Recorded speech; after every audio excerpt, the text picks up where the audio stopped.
সচেতন জীবন চ্যানেলে আপনাকে স্বাগত। ব্যস্ত জীবনশৈলীতে আমরা অনেক কিছু এড়িয়ে চলেছি লক্ষ্যপথে। তাই আসুন না একটু সময় করে জীবনের সেই সমস্ত জানা অজানা বিষয় সম্বন্ধে একটু জেনে নেওয়ার চেষ্টা করি। আজকের বিষয়টি হলো স্নিজ অর্থাৎ হাঁচি। প্রথমেই জানব হাঁচি কি এবং কেন হয়। আসলে এটি একটি পদ্ধতি যেটি শরীর ব্যবহার করে আমাদের নাককে পরিষ্কার করার জন্য। যখন কোনো অনাবশ্যক বস্তু যেমন ধুলা, বালি, উগ্র পারফিউমের গন্ধ, পশুর লোম ইত্যাদি বাতাসের মাধ্যমে আমাদের নাকে প্রবেশ করে, তখন এটি অস্বস্তি সৃষ্টি হয় আমাদের নাকের ভিতরে। শরীর তখন এটিকে পরিষ্কার করার জন্য যে পদ্ধতি প্রয়োগ করে তাকেই হাঁচি বলে। এই সমস্ত অনাবশ্যক বস্তু যখন নাকের সূক্ষ্ম রোম এবং চামড়ার সাথে মেশে, তখন ব্রেনে একটি ইলেকট্রিক সিগন্যাল পৌঁছায়, আর ব্রেন সাথে সাথে এটিকে পরিষ্কার করার জন্য উদ্যত হয়। এ সময়ে চোখ বন্ধ হয়, জিভ মুখের তালুতে ঠেকে এবং শরীরের পেশি শক্ত হয়ে শরীরকে প্রস্তুত করে দেয়। আর হ্যাঁ, এসবই কিন্তু মাত্র কয়েক সেকেন্ডের মধ্যে সম্পন্ন হয়। মনে রাখতে হবে, হাঁচি কিন্তু শরীরের একটি অন্যতম জীবাণু প্রতিরোধ ব্যবস্থা।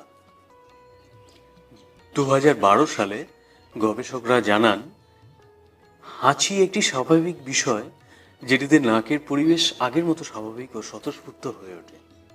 তবে যাদের সাইনোসাইটিস জাতীয় সমস্যা আছে তাদের ক্ষেত্রে এই কাজ সমান দক্ষতায় হয় না। আমরা লক্ষ্য করেছি, ঠান্ডা লাগলে ঘন ঘন হাঁচি হতে থাকে, কারণ এই সময় শরীর যতটা সম্ভব ফ্লুইড শরীর থেকে বের করে দেয়। কিছু মানুষের আবার অতিরিক্ত হাঁচি হয়ে থাকে, যার সঠিক কারণ কিন্তু জানা যায়নি। তবে ডাক্তারি পরিভাষায় তাদের হাঁচিগুলি যথেষ্ট স্ট্রং হয় না, যার ফলে শরীর কিন্তু পর্যাপ্ত ফ্লুইড বের করতে পারে না।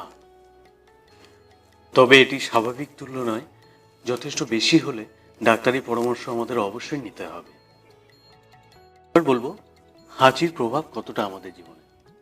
প্রভাব সম্বন্ধে বলতে গেলে বলবো এর প্রভাব অনেকটাই আমাদের জীবনে।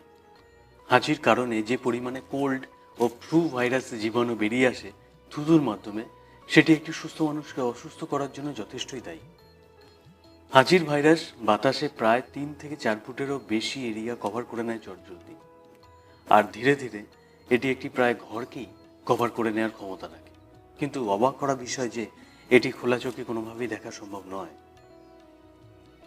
আরও ভাবলে অবাক হবেন যে হাঁচির গতি প্রায় ঘন্টায় 30 থেকে 40 মাইল বা তারও বেশি হয়ে থাকে। তাই হাঁচি সম্বন্ধে আমাদের আর একটু সচেতন তো হতেই হবে, তাই না? পরিশেষে বলবো সাবধানতামূলক কিছু প্রয়োজনীয় টিপস সম্বন্ধে। একটি রুমাল কিন্তু ভীষণ উপকারী এই হাঁচির ক্ষতিকারক ভাইরাসদের হাত থেকে বাঁচানোর জন্য। হাঁচির সময় আমরা যদি এই রুমাল দিয়ে নাক ও মুখকে ভালোভাবে কভার করে নিতে পারি, তবে জীবাণুরা বাধাপ্রাপ্ত হবে বাতাসে ছড়িয়ে যেতে। যখন রুমাল হাতের কাছে থাকে না, তখন আমরা কিন্তু 2 হাত দিয়ে হাঁচিকে সামলে নেওয়ার চেষ্টা করি, কিন্তু জানবেন এটি একটি অসুরক্ষিত ব্যবস্থা, কারণ ওই 2টি হাত দিয়ে কিন্তু আমরা আর 5টা জিনিস ধরছি আর জীবাণুদের ছড়িয়ে যেতে সাহায্য করছি। তাই হাতের বদলে কনুই দিয়ে হাঁচির জীবাণুদের আটকানোর চেষ্টা করুন। এটি কিছুটা হলেও একটি সুরক্ষিত ব্যবস্থা। বিভিন্ন রকম কলকারখানায় যারা কাজ করেন এবং রাস্তাঘাটে প্রতিনিয়ত যাদের বেরোতে হয়, নিয়ম করে একটি মাস্ক ব্যবহার করুন, কাজে দেবে। কারণ মনে রাখতে হবে, হাঁচির জীবাণুদের চোখে দেখা প্রায় অসম্ভব। 3 চামচ আদার রস দিনে 2 থেকে 3 বার খেলে বা রসুন থেতো করে গন্ধ শুকলে কিন্তু এই অবস্থায় উপকার পাওয়া যায়। ভিটামিন সি আছে এমন সব খাদ্যে কিন্তু প্রচুর পরিমাণে অ্যান্টিঅক্সিডেন্ট আছে, যেটি হাঁচি প্রতিরোধে খুব সাহায্য করে।